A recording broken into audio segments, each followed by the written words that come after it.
آج ہم بات کرنے جا رہے ہیں ایک بہت ہی خصوصی عبادت کے بارے میں جو اللہ تعالیٰ کے نہایت قریب لے جاتی ہے، اور وہ ہے تہجد کی نماز۔ یہ وہ عبادت ہے جو خود رسول اللہ آپ حضور صلی اللہ علیہ وآلہ وسلم کی سنت سے ثابت ہے۔ آج ہم سمجھیں گے کہ اس نماز کی اہمیت کیا ہے، اس کو کب اور کیسے ادا کیا جاتا ہے، اور قرآن و حدیث کی روشنی میں اس کا مقام کیا ہے۔ تہجد ایک ایسی نماز ہے جو رات کے آخری حصوں میں پڑھی جاتی ہے، جب سب کچھ خاموش ہوتا ہے اور بندہ رب سے صرف ایک سر بات کرتا ہے۔ اس نماز کو رات کے سو جانے کے بعد ادا کیا جاتا ہے۔ یہ وہ وقت ہوتا ہے جب دنیا کی شور شرابے سے دور صرف اللہ کی یاد رہتی ہے۔ قرآن میں اللہ تعالیٰ فرماتے ہیں، اور رات کے ایک حصے میں نیند کے بعد اٹھ کر اس کے ذریعے نفل نماز پڑھو، یہ تمہارے لیے زیادہ مقبول ہے۔ سورہ الاسراء آیت نمبر 17 سے 79۔ یہاں پر اللہ نے اپنے بندوں کو یہ حکم دیا کہ وہ اپنے رب کے قریب آنے کے لیے رات کو اٹھ کر نماز ادا کریں۔ یہ ایک خاص موقع ہے جب اللہ اپنے بندوں کی دعا کو قبول فرماتا ہے۔ تہجد کی نماز کی فضیلت بہت بڑی ہے۔ اللہ تعالیٰ نے اس کو اپنے قریبی بندوں کا عمل بتایا ہے۔ رسول اللہ نے فرمایا، تمہارا سب سے قریبی رات کا وقت وہ ہے جب اللہ تعالیٰ نے دنیا کے آسمان پر اپنی رحمت کا دریا کھولا ہوتا ہے اور اپنے بندوں کو پکارتا ہے کہ کون ہے جو مجھ سے معافی مانگے اور میں اسے معاف کر دوں، کون ہے جو میری رحمت چاہتا ہے اور میں اسے عطا کر دوں۔ یہ صحیح بخاری کی حدیث ہے۔ یعنی تہجد وہ وقت ہے جب اللہ تعالیٰ خود اپنے بندوں کو پکارتا ہے اور ان کی ہر ضرورت کو پورا کرنے کا وعدہ کرتا ہے۔ اس وقت میں کی گئی دعا قبول ہوتی ہے اور گناہوں کی معافی ملتی ہے۔ رسول اللہ نے اپنی زندگی میں کبھی تہجد کی نماز نہیں چھوڑی اور آپ کو اپنے سب سے عظیم عبادت میں سے سمجھتے تھے۔ آپ صلی اللہ علیہ وآلہ وسلم کے حوالے سے صحابہ نے روایت کیا ہے کہ آپ رات کے آخری حصے میں اٹھ کر لمبی لمبی رکعتیں ادا کرتے اور اپنے رب سے گفتگو کرتے۔ حضرت عمر رضی اللہ تعالیٰ عنہ سے بھی روایت ہے کہ وہ تہجد کے وقت رونے لگتے اور اللہ سے اپنی خطاؤں کی معافی مانگتے۔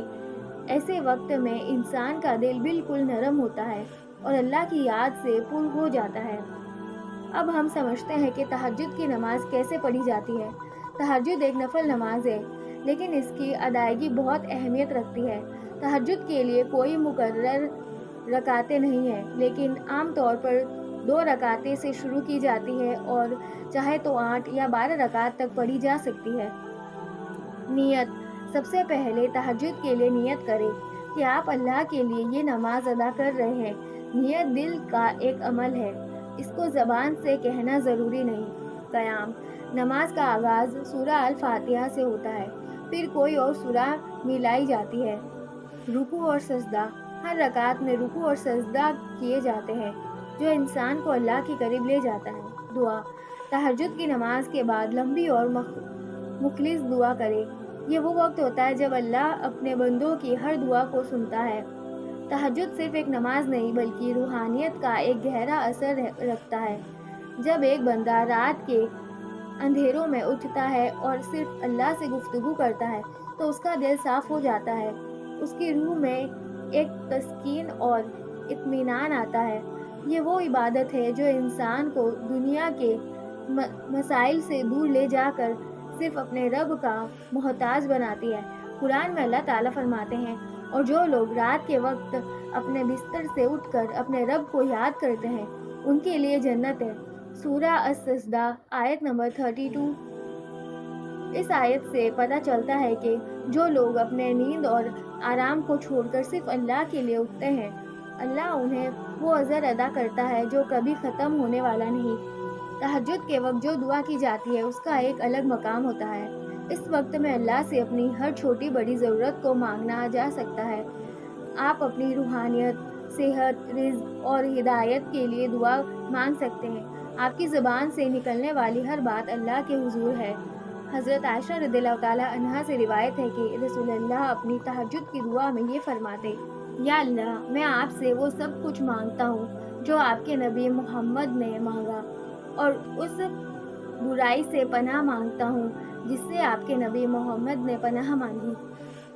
تہجد کی دعا کے عظیم فائدے ہیں۔ جیسے تہجد کی نماز کا سب سے بڑا فائدہ یہ ہے کہ یہ نماز اللہ کے قریب لے جاتی ہے۔ اس وقت کی گئی دعا سے گناہ معاف ہوتے ہیں۔ اس وقت دعا کرنے سے رزق میں اضافہ ہوتا ہے۔ تہجد ایک ایسی عبادت ہے جو انسان کے دل اور روح میں سکون لاتا ہے۔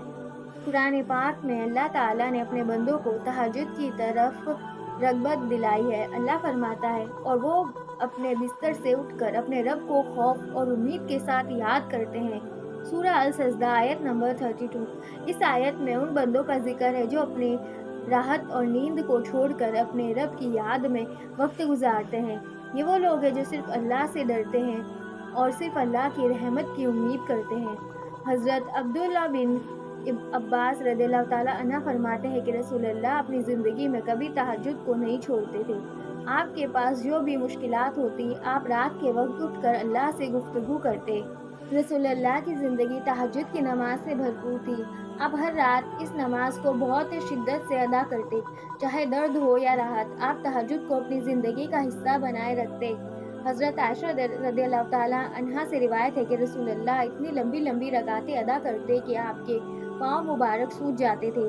آپ سے جب پوچھا گیا کہ آپ اتنی زیادہ عبادت کیوں کرتے ہیں جبکہ اللہ نے آپ کو سب گناہوں سے پاک رکھا ہے، تو آپ نے فرمایا، کیا میں اپنے رب کا شکر گزار بندہ نہ بنوں؟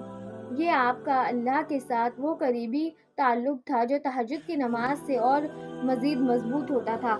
اللہ ہم سب کو تہجد کی نماز میں اٹھنے اور مخلص دعائیں کرنے کی توفیق عطا کرے، آمین۔